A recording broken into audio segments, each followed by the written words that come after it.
Glória a Deus. Queridos, eu gostaria de começar essa palavra fazendo um quiz bíblico. Quantos aqui já jogaram um quiz? Vou fazer uma perguntinha para você. Não vale entrar no Google, tá bom? Não vale entrar na IA também, tá bom? Que hoje em dia, né? O pastor está aqui pregando, tá todo mundo ali na IA. Pelo amor de Deus, irmão. Confia no que seu pastor está falando. Brincadeira. Minha pergunta para você. Nós temos na Bíblia muitos nomes e nomes que estão presentes do nosso dia a dia. E um desses nomes é o nome de José. José. A pergunta é, quantos homens na Bíblia têm o nome de José? Quantos têm a destreza, a ousadia de chutar? Quantos Josés, mais ou menos, tem na Bíblia? 100, 900, 400, não ouvi nada. Quem tem coragem? Vamos lá. Tirando a minha esposa que ouviu a palavra de manhã, não vale, né? Vamos lá. Quem falou 12? Quem falou 12? Quem falou 12? Estava no culto de manhã, né? 12. 12 homens na Bíblia chamados José. No top 3 dos mais conhecidos, nós temos o José do Egito, onde Gênesis dá vários capítulos para descrever a história do José. Nós temos o José, pai de Jesus, né, pai de Jesus na terra. E nós temos também o José de Chipre, também conhecido como Barnabé, que foi o discipulador do apóstolo Paulo. Esses são os 3 mais conhecidos. Porém, hoje eu gostaria de trazer mais um José que não foi descrito ao redor de Jesus, nas histórias ao redor de Jesus, como os apóstolos foram, mas foi um homem que deixa um legado, que deixa umas características top das galáxias para nós aprendermos. Hoje eu vou falar com você sobre o José de Arimateia. Diga assim comigo, José de Arimateia. José de Arimateia. Eu fiquei incrível, fiquei assim, maravilhado quando eu fui estudar sobre a vida do José de Arimateia, e eu creio que esse mesmo coração vai ser revelado e transmitido ao seu coração nessa noite. Abra sua Bíblia comigo em Mateus capítulo 27, versículos 57 ao 60. Mateus capítulo 27, versículos 57 ao 60. A Bíblia diz: ao cair da tarde, chegou um homem rico de Arimateia, chamado José, que se tornara discípulo de Jesus. Dirigindo-se a Pilatos, pediu o corpo de Jesus, e Pilatos ordenou que lhe fosse entregue. José tomou o corpo, envolveu-o num lençol limpo de linho e o colocou num sepulcro novo, que ele havia mandado cavar na rocha. E fazendo rolar uma grande pedra sobre a entrada do sepulcro, retirou-se. Queridos, esse José, nós vamos descrever aqui nessa noite, aprender com José. Essa história, mais especificamente, ela está localizada em um dos piores momentos e dos momentos mais tensos da história da humanidade. Quando nosso Senhor foi crucificado, quando as coisas mais terríveis foram feitas com uma pessoa, um verdadeiro escárnio foi cometido contra a pessoa de Jesus. É lógico que quando você lê Isaías 53, lógico quando você lê Salmo 22, que descrevem a crucificação de Jesus de forma profética, que o Salvador passaria por isso, você já sabe que isso iria acontecer. Mas quando de fato aconteceu, as descrições, elas são descrições chocantes. Porque um homem inocente, um homem que veio para proclamar a vida, um homem que veio para salvar, um homem que veio para trazer um novo tempo sobre a história da humanidade, foi duramente acusado, foi duramente torturado e foi duramente crucificado. E eu creio que no meio de todo esse escárnio contra Jesus, talvez a pior coisa que o nosso Senhor, ele tenha sentido, foi o que nós vamos ler agora no versículo 56. O versículo 56 de Mateus 26, 56 diz: todos os discípulos o abandonaram e fugiram. Você que já se sentiu abandonado, você que já se sentiu rejeitado. Você que já aconteceu alguma coisa nesse sentido, você pode muito bem compreender o que o nosso Senhor, ele passou. As pessoas que andaram com Ele por 3 anos, as pessoas que, à semelhança de Pedro, falaram: Jesus, conta comigo, estou com o Senhor em todos os momentos, pode mandar fazer o que o Senhor quiser. Queridos, todos esses homens que estiveram com Jesus, nesse momento, eles se encheram de medo, eles sentiram medo da retaliação, eles sentiram medo porque eram conhecidos como figuras ao redor de Jesus. Todos esses homens abandonaram a Jesus, abandonaram a Cristo. Por isso que eu acho que isso é uma das coisas mais difíceis que o nosso Senhor passou, ser abandonado. Ser abandonado é algo realmente muito terrível, difícil de se passar e terrível de se viver.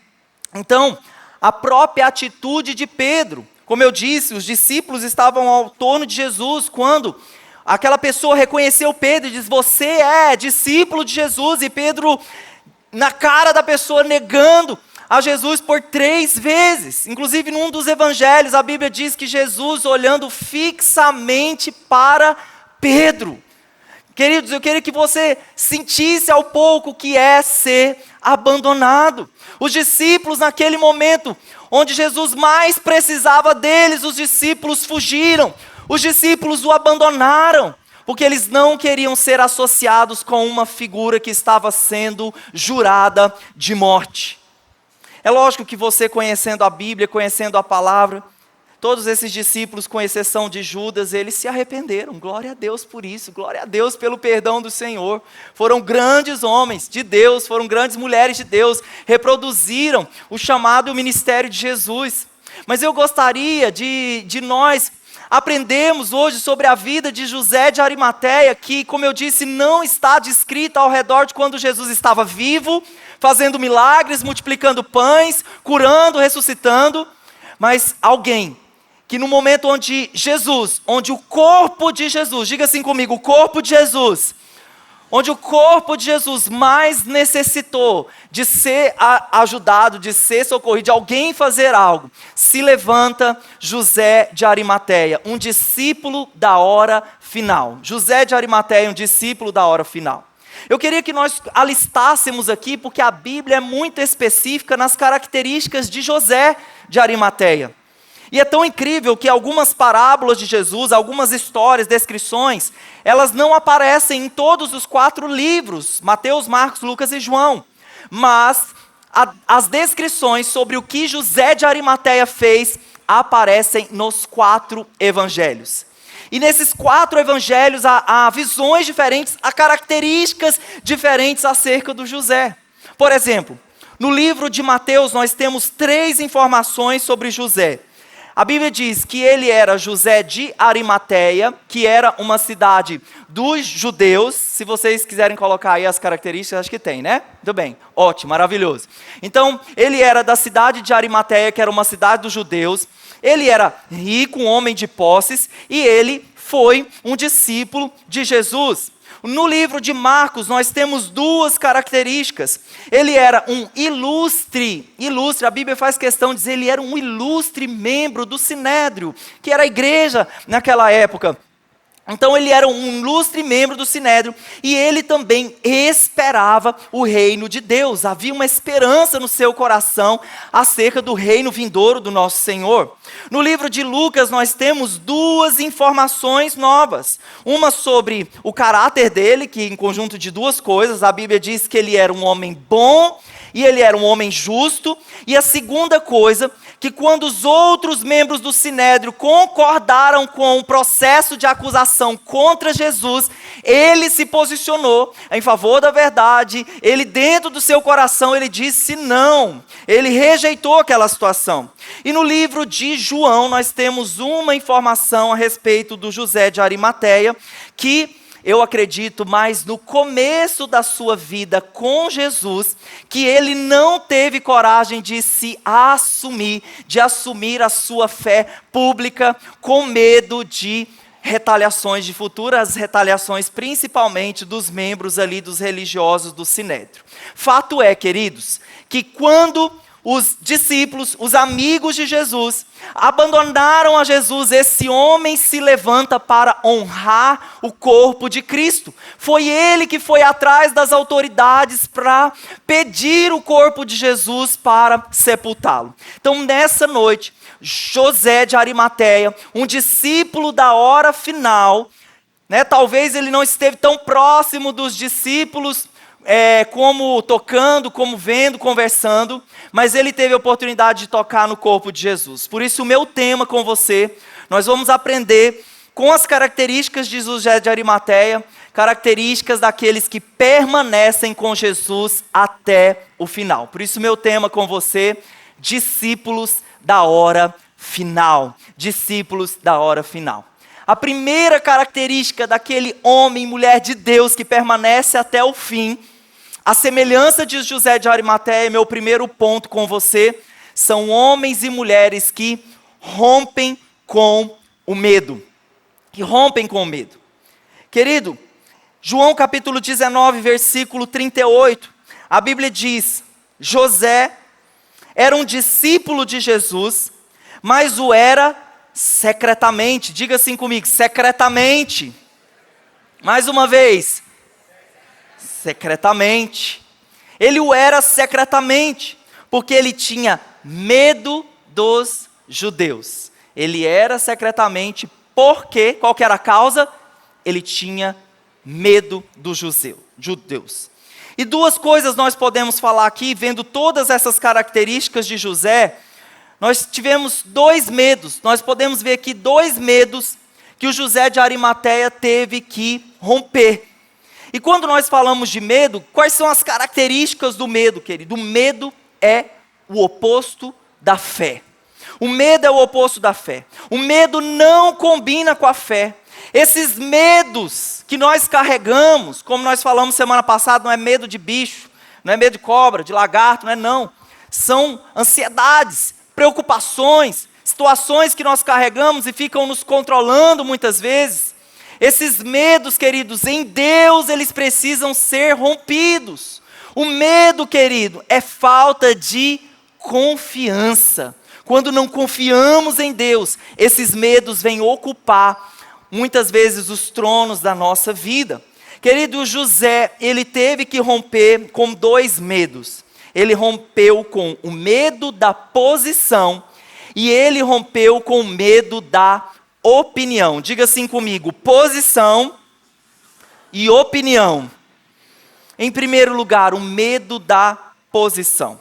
Então a Bíblia diz que José ele era um discípulo secreto.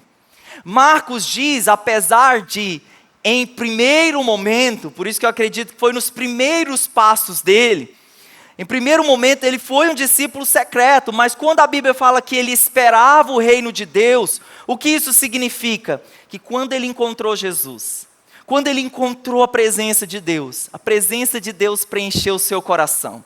A presença de Deus trouxe vida para o seu coração. Todas as dúvidas, todas as circunstâncias que estavam como uma nebulosas na sua cabeça, em Jesus elas foram resolvidas. Em Jesus ele encontrou significado.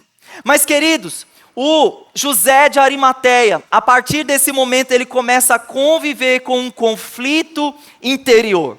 Ele começa a conviver com o receio do posicionamento. Talvez ele pensava assim: eu que tenho um alto cargo, uma alta posição aqui no meio da igreja, no meio do sinédrio, no meio dos religiosos. Se eu manifestar a minha fé em Jesus, eu vou ser expulso. Se eu manifestar a minha fé em Jesus, se fosse nos dias de hoje, eu seria cancelado. Se eu manifestar a minha fé em Jesus, eu vou ser ridicularizado. Queridos, e é exatamente isso que Jesus disse que aconteceria comigo e com você.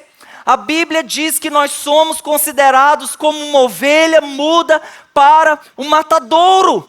Não ache que esse mundo vai tratar a nossa fé como algo bom. Não ache que as trevas vão achar na nossa fé algo transformador. Não! Veja o que aconteceu nessa semana. Fato público na nossa nação, onde a nossa fé, onde a igreja do Senhor Jesus foi escarnecida diante das nações. Fomos colocados dentro de uma lata conservadora. E graças a Deus por isso, melhor estarmos conservados nos princípios da palavra de Deus que nos protegem, do que nós cairmos ladeira abaixo com princípios quebrados. Eu queria que você desse um glória a Deus. E eu não estou falando de política, eu estou falando de um posicionamento de fé. Um posicionamento de fé. Que eu e você nós devemos ter, e não ache que você não será ridicularizado por causa da sua fé. Mas José, no início da sua caminhada cristã, ele tinha esse temor. Muitas coisas estavam em jogo. Ele tinha destaque no sinédrio, ele tinha posição, ele tinha status. E nós, seres humanos, nós gostamos de status. Nós gostamos de posição. Lá no Nordeste diz que nós gostamos de nos amostrar. E é assim, nós gostamos de status, de posição. Então, um conflito que existia aqui no coração de José: eu mantenho o meu status, eu mantenho a minha posição, ou eu manifesto a minha fé pública em Jesus. Uma guerra interior, uma batalha dentro aqui de José. Queridos, e quando nós falamos sobre José como um discípulo secreto, não sei se você já ouviu falar da expressão o crente agente secreto ou crente 007. Quantos já ouviram falar do crente agente secreto 007? Eu tenho umas características aqui que eu creio, em nome de Jesus, não tem no nosso meio. Porque nós somos cristãos posicionados. Nós somos cristãos que somos sal, somos luz dessa terra. Mas, para alertar o nosso coração, porque nós somos evangelistas, discipuladores, eu preciso alistar algumas características do crente 007. O crente 007, ele é oculto. Ninguém no trabalho dele, ninguém na família dele, ninguém na escola ou lugar onde ele convive sabe que ele é cristão. O crente 007, ele tem vergonha. Ele sente vergonha de manifestar a sua fé a favor da verdade. O crente 007, ele é o crente camaleão. Então o camaleão, onde o camaleão está, ele muda de coloração. Então o crente camaleão, onde ele vai, ele se adapta àquela realidade para ele ser bem aceito. O crente 007, queridos, ele se contradiz. Ele tem atitudes diferentes. Em vez de ter fé e obras, as suas obras são diferentes daquilo que ele acredita. O crente 007, ele é um crente espectador. Ele se vê à distância, ele se coloca à distância. E ele diz, o slogan do crente 007, que é espectador, ele diz: não me envolvo com nada e não me envolvo com ninguém. Como eu disse, não tem nenhum aqui crente assim, em nome de Jesus. Eu posso ouvir um amém? Todos são posicionados, todos são homens e mulheres de Deus, todos são homens e mulheres que têm coragem de mostrar ao mundo essa verdade que nós carregamos. Porque, queridos, nós não somos chamados para ficar vendo simplesmente as coisas acontecendo. Nós somos chamados, querido, para colocar a nossa fé em obras. A Bíblia diz lá em Romanos 8,19 que a criação, o mundo ao nosso redor, aguarda com grande expectativa que os filhos de Deus sejam manifestados. É isso que o mundo está esperando a respeito da minha e da sua fé, que nós nos manifestemos. Então, queridos, não tem espaço no reino de Deus para figurante. Sabe quando você assiste um filme, e aí tem os personagens principais, eles estão lá conversando e está desenvolvendo aquela trama, e atrás deles ficam lá os figurantes. Aí eles não estão conversando, ele diz que está conversando, mas eles estão lá. Querido, eu quero falar para você que no reino de Deus não tem espaço para figurante. No reino de Deus tem espaço para quem protagoniza a história do povo de Deus, a história de Deus. Você é chamado a ser um protagonista da história de Deus, um crente posicionado, um crente que não tem medo de se posicionar. Então esse é o primeiro medo, o medo da posição. Segundo medo que o José de Arimateia teve que romper, o medo da opinião. Lucas 23, versículos 50 e 51, a Bíblia diz: José,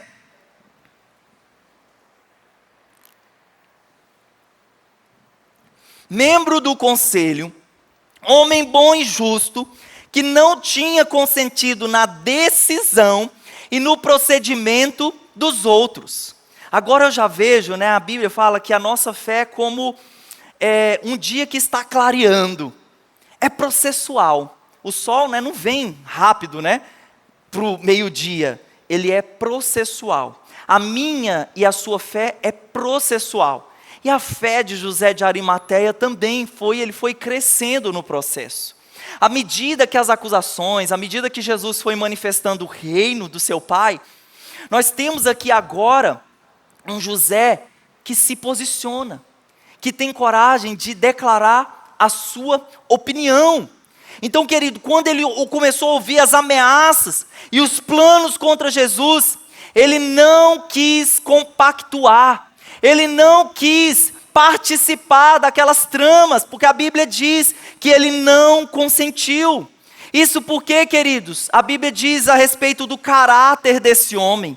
Se tem um homem que era um homem de caráter, esse era José de Arimateia. Ele era um homem bom, ele era um homem justo. E quando nós falamos de justiça, nós estamos falando de uma pessoa que vive de acordo com o padrão estabelecido pelo Senhor. Um homem e uma mulher justa, eles vivem de acordo com a palavra de Deus. Eles são cheios do temor do Senhor. Eles amam aquilo que o Senhor ama. Eles odeiam aquilo que o Senhor odeia. Escarnecer de um homem como Jesus, que veio para trazer as boas novas, que veio para pregar o reino, que veio para contrariar os religiosos daquela época. José não consentiu com aqueles planos, com aquelas tramas. Queridos, tem uma frase que diz que nós somos o produto do meio que nós convivemos.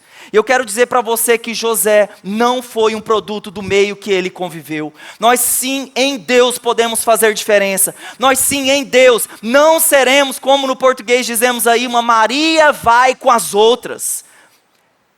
Quando tem situações erradas. Então, nesse momento, ele teve o que romper com o medo da opinião.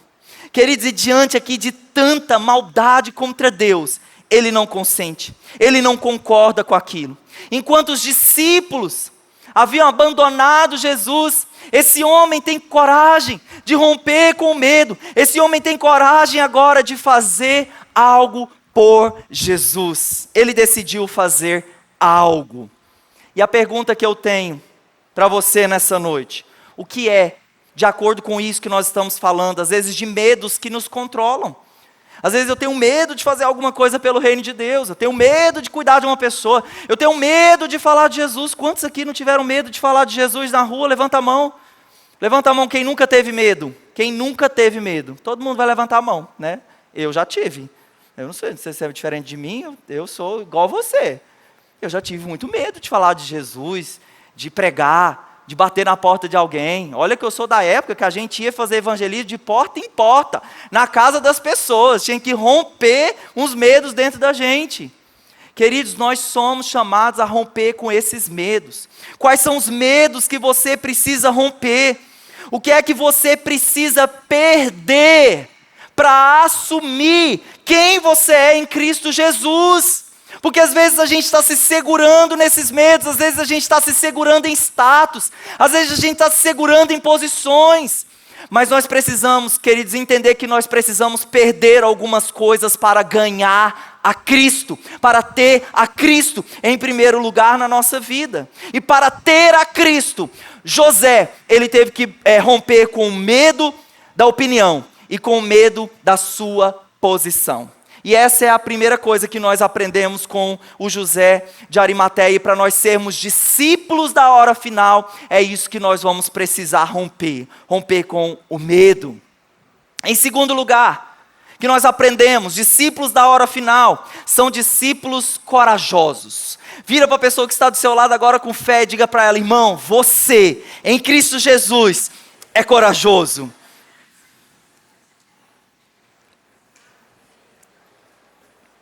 Diga amém, irmão. Diga amém.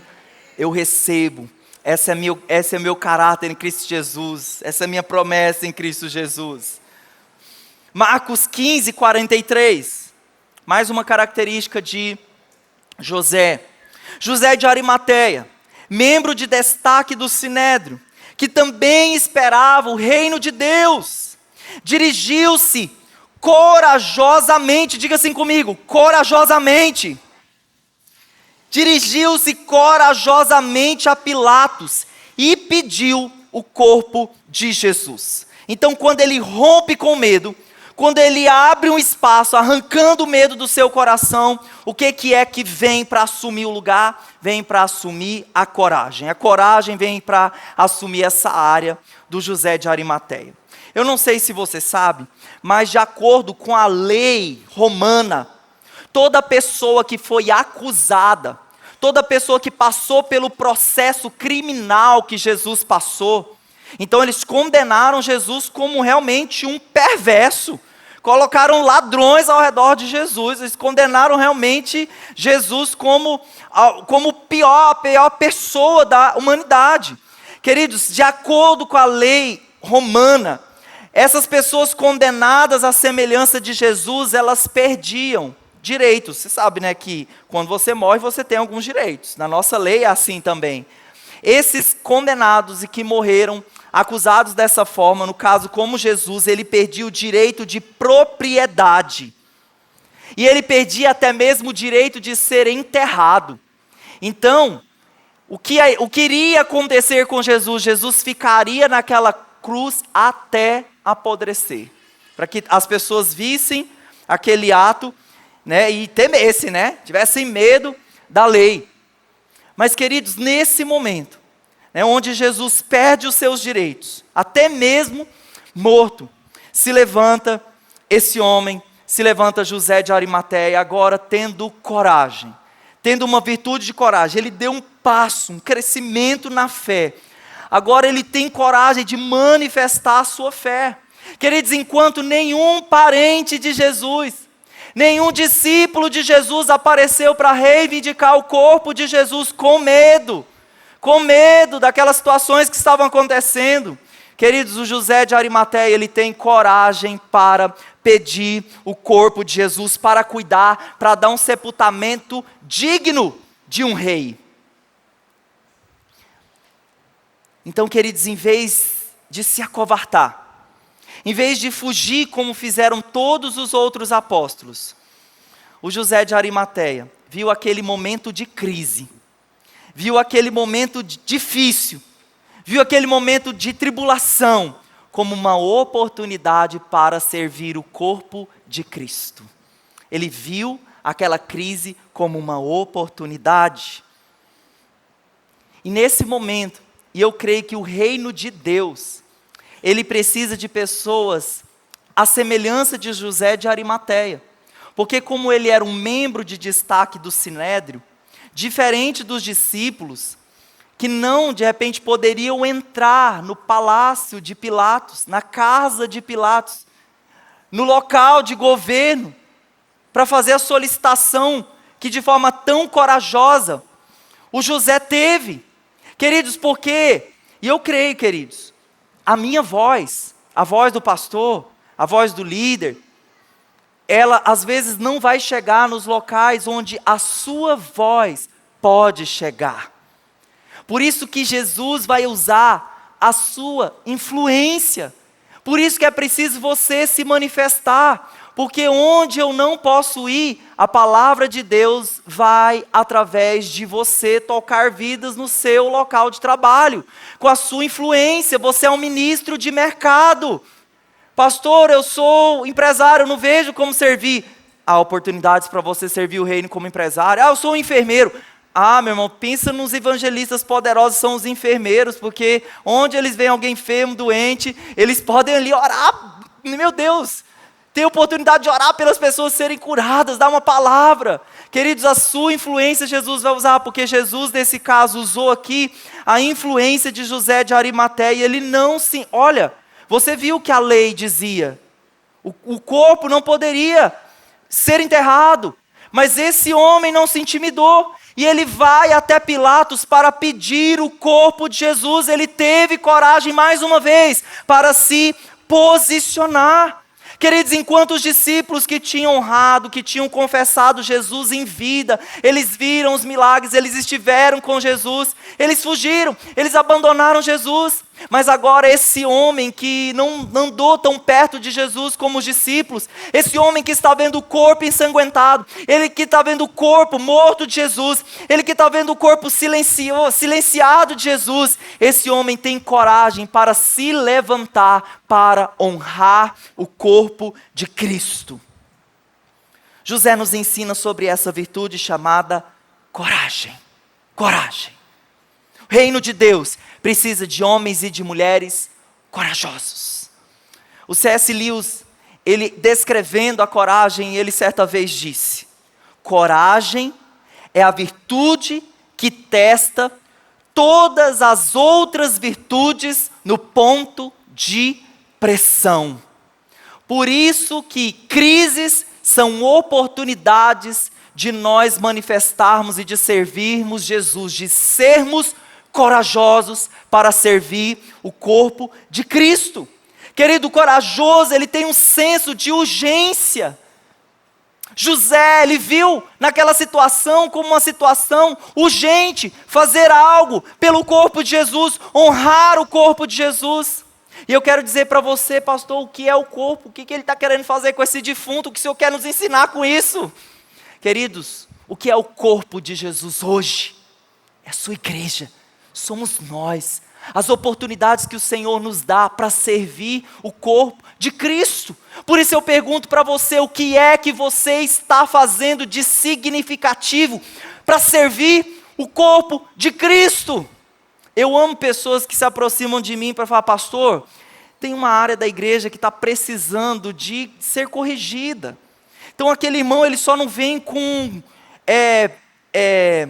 pontos em crescimento. Ele vem com os pontos, né? Eu não gosto de falar crítica, que eu acho feio, mas eu falo pontos em crescimento. Eu acho bonito, acho chique mais assim falar assim. Acho para baixo falar crítica. Ele vem com pontos em crescimento, mas ele não joga os pontos em crescimento no colo do pastor e diz: resolve. Não, pastor, eu queria, se o Senhor me desse a oportunidade, de forma corajosa, de servir o reino, com essas soluções que eu quero apresentar para o Senhor. E por dentro eu estou aqui, sim, irmão. Mas por fora eu estou assim, sim, irmão. Mas por dentro eu falo assim: oh, glória a Deus, é resposta de oração. O que é que você está fazendo de significativo para honrar o corpo de Cristo? O que é que você está fazendo de forma corajosa? Porque, meu irmão, eu quero dizer para você que Deus, Ele necessita de pessoas corajosas, como Jesus foi, como tantos homens de Deus do passado foram. Queridos, essa virtude de coragem, eu amo o livro de Atos. Quem é que gosta do livro de Atos? É o livro de ação, não é o livro de ficar falando de teoria, gastando tempo com teoria, é livro de ação. É o livro onde, meu irmão, o pessoal pegou a metralhadora e está ali na guerra, na batalha. O livro de Atos, o livro dos mártires. O livro daqueles corajosos, mesmo apedrejados, mesmo acusados, mesmo perseguidos, mas homens e mulheres que foram corajosos, eles disseram: nada nos detém, nem a morte. Porque a morte, para quem está em Cristo Jesus, é uma promoção para a eternidade. Queridos, esses homens, eles eram corajosos, e um dos versículos que eu mais amo em Atos, esse versículo aqui de Atos 4, 29. A oração do homem e mulher corajoso.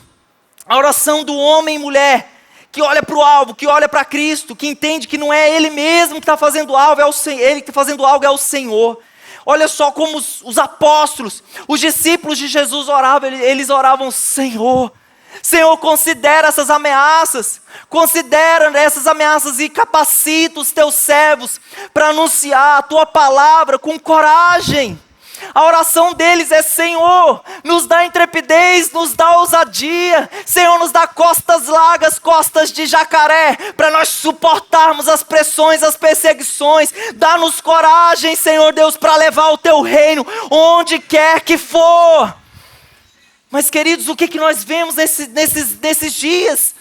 Nos dias da hora final, nós vemos um monte de pessoas, não é aqui a nossa realidade, mas nós vemos um monte de pessoas fracas, frouxas, pessoas que qualquer coisa elas estão entregando as oportunidades que Jesus lhes conferiu.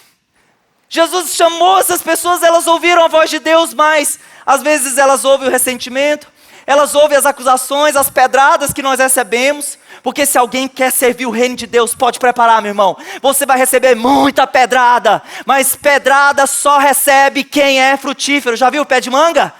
Quando era criança, os meninos jogavam pedra no pé de manga. Só recebe pedrada quem é frutífero. O Provérbios, ele diz: se te mostras fraco no dia da tua angústia, você mostra que a sua força é pequena.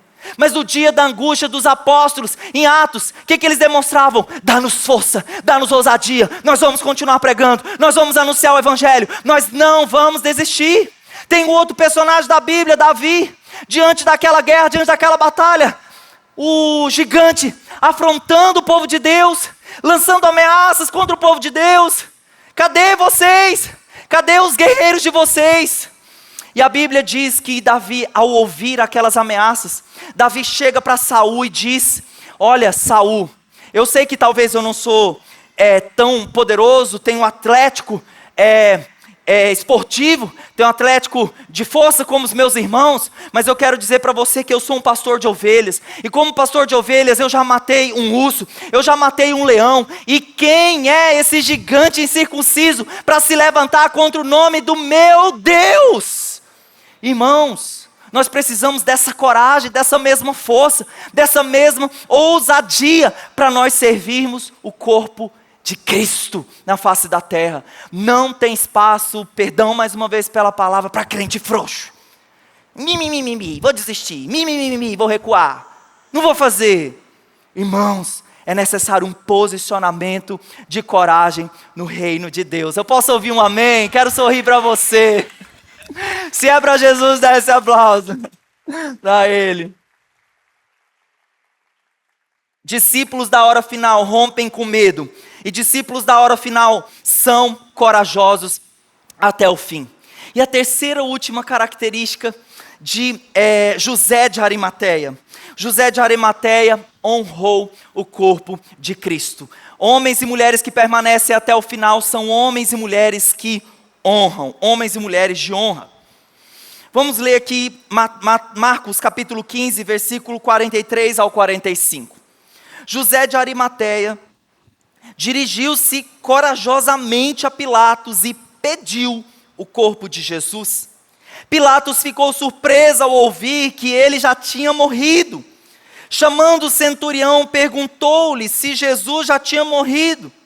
Sendo informado pelo centurião, entregou o corpo a José. Queridos, nós temos aqui a palavra corpo repetida duas vezes. Uma palavra que sai, corpo, da boca de José de Arimateia, e uma palavra corpo que sai da boca de Pilatos. Essas palavras, no original, no grego, elas têm significados diferentes. Na boca de José de Arimateia, a palavra corpo é a palavra soma. E a palavra corpo na boca de Pilatos é a palavra pitoma. Mesma palavra, mas significados diferentes. Quando Pilatos vem procurar o corpo de Cristo e ele profere essa palavra soma, o José, ele está conferindo para o corpo de Jesus personalidade. Ele está transferindo e ele está dizendo que o corpo de Jesus para ele era muito importante.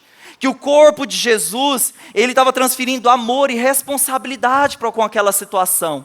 Já quando Pilatos pergunta se Jesus havia morrido, e ele diz, pode levar o corpo, Pilatos, ele simplesmente está dizendo, pode levar esse cadáver aí.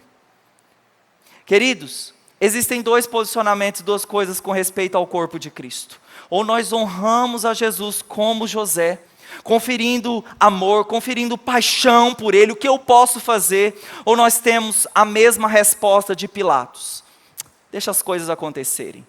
Crente 007, eu não me envolvo com nada, não me envolvo com ninguém. Deixa as coisas acontecerem. Por isso que eu pergunto para você, o que é que você está fazendo pelo corpo de Cristo?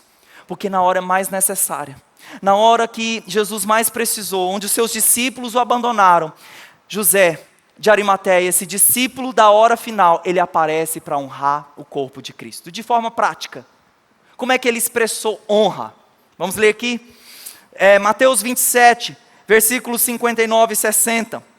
A Bíblia diz, José tomou o corpo, envolveu-o num lençol limpo de linho, e o colocou num sepulcro novo, que ele havia mandado cavar na rocha. Quero voltar com você nas características de José de Arimateia. A primeira, descrita no livro de Mateus, após dizer que José de Arimateia, ele era rico. Ele era um homem rico. Ele era um homem de posses. Queridos, o que nós temos aqui? José de Arimateia está colocando à disposição todos os seus recursos a favor do corpo de Cristo. Então aquilo que José havia comprado para ele, um terreno que ele havia comprado para o seu sepultamento, um lugar onde, que a Bíblia diz, era um lugar novo, não existia outro corpo lá já enterrado, era um corpo novo, foi cavado numa rocha. E um detalhe também que confere maior característica para aquilo, estava localizado em um jardim. Esses túmulos, esses locais situados no jardim eram túmulos de pessoas que tinham um alto status, uma alta condição financeira. Então, queridos, eu precisei ir lá na IA, tá bom? Então o pastor usa a IA também, né? O meu amigo ali está me, pastor, você tem que usar mais. Eu fui lá na IA, porque ficar fazendo conta, né? Não sou besta nem nada, né? A gente tem que usar as coisas fáceis, né? Para facilitar o nosso dia a dia. Jogando, né? Coloquei lá na IA, quanto custava esse local que José de Arimateia cedeu para sepultar o corpo de Cristo? Aí é lógico, né? Que existia hoje em dia, no nosso dinheiro, existe uma valorização, os anos são muitos anos, 2000 anos, mas fazendo os cálculos e jogando para hoje, aquele túmulo custava em torno de 300 mil reais. 300 mil reais. Uau! Uau! Não foi algo pouco, foi algo muito significativo que o José, ele deu para Jesus. Só que, queridos, é tão interessante que na descrição do livro de João, aparece mais uma pessoa, mais alguém para honrar o corpo de Cristo. Então, enquanto José estava ali se envolvendo, a Bíblia diz que apareceu mais um homem chamado Nicodemos. Diga assim comigo, Nicodemos. Inclusive, no próprio livro de João, é o único livro que descreve a história de Nicodemos. Não sei se você lembra. João 3, que é o capítulo de João que fala, porque Deus amou o mundo de tal maneira, e deu seu Filho unigênito, para que todo aquele que nele crê não pereça, mas tenha vida eterna.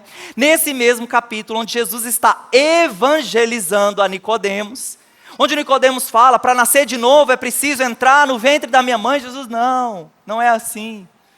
Esse mesmo Nicodemos que também teve uma fé secreta, a semelhança de José de Arimateia. A Bíblia agora traz esse homem também se juntando a José de Arimateia para honrar o corpo de Cristo. Então, se já foi algo muito grande essa oferta imobiliária de José de Arimateia, não se surpreenda para a próxima oferta que vai ser dirigida aqui por Nicodemos. A Bíblia fala que o Nicodemos, João 19:39, Nicodemos levou cerca de 34 quilos de uma mistura de mirra e aloés. Mirra e aloés. Queridos, enquanto os discípulos próximos de Jesus abandonaram a Cristo, agora Deus levanta José, Deus levanta Nicodemos para cuidar do corpo de Cristo. E essa oferta de Nicodemos foi uma oferta também extravagante. Diga assim comigo, extravagante. Se a outra foi uma extravagância imobiliária, agora nós temos aqui uma honra para imperadores ou até mesmo para reis. Jogando na inteligência artificial também, para facilitar a vida do pastor, não ficar fazendo contas. Queridos, essa oferta, as libras aqui, na época, eram usadas também, 100 libras. Jogando nos valores atuais, aquela oferta, pasmem, ela custou 4,5 milhões de reais. Você tem que dizer, uau!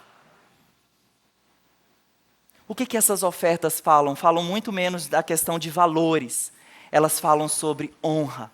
Elas falam sobre alguém que prestou para o corpo de Jesus, não deixando restos, não entregando restos. Queridos, eu não estou falando aqui sobre honra apenas de forma monetária. Eu também estou falando que nós podemos servir o corpo de Cristo com o nosso tempo, com os nossos talentos, com os nossos dons. São tantas formas de servir o corpo de Cristo. Mas se eu for olhar a sua agenda hoje, se eu for olhar a sua conta bancária, o que é que nós vamos ver? Quais vão ser as prioridades que nós vamos encontrar na sua agenda? E essas prioridades vão falar muito a respeito daquilo que você honra. Talvez você não esteja honrando Jesus e seu corpo, mas talvez você esteja honrando outros ídolos, outros deuses. Quando nós falamos de honra, queridos, nós estamos falando de reconhecimento. Diga assim comigo, reconhecimento. Nós estamos falando de valorização. Nós estamos falando de apreciação. Nós estamos falando de estima. Nós estamos falando de tratar com distinção. E no princípio da honra, registre isso que eu vou falar para você. No registro da honra é um conjunto de reconhecimento mais investimento. Investimento de recursos, investimento de tempo. Eu preciso voltar para você na pergunta central dessa palavra. O que é que você está fazendo pelo corpo de Cristo? De que formas, queridos, você está se envolvendo para servir o corpo de Cristo? Querido, você dentro de você deve ter uma disposição interna, uma paixão, uma inspiração que diz, eu posso dar um pouquinho mais. O que é que você pode dar um pouquinho mais do seu tempo, dos seus recursos, do seu dinheiro, da sua casa? O que é que você pode dar? O que é que na sua vida está carregando essa marca de amor por Jesus, de honra pelo corpo de Jesus? Queridos, o que o José, o discípulo da hora final, ensina para mim e para você, discípulos da hora final. Nós estamos no limiar da história da humanidade. E eu creio que o reino de Deus, Ele espera que se levante homens e mulheres que tenham esse mesmo coração de José de Arimateia. O que nós aprendemos com José de Arimateia hoje? Rompe com o medo. Homens e mulheres corajosos. E homens e mulheres que honram ao Senhor com seu tempo, talentos e recursos. Queria que você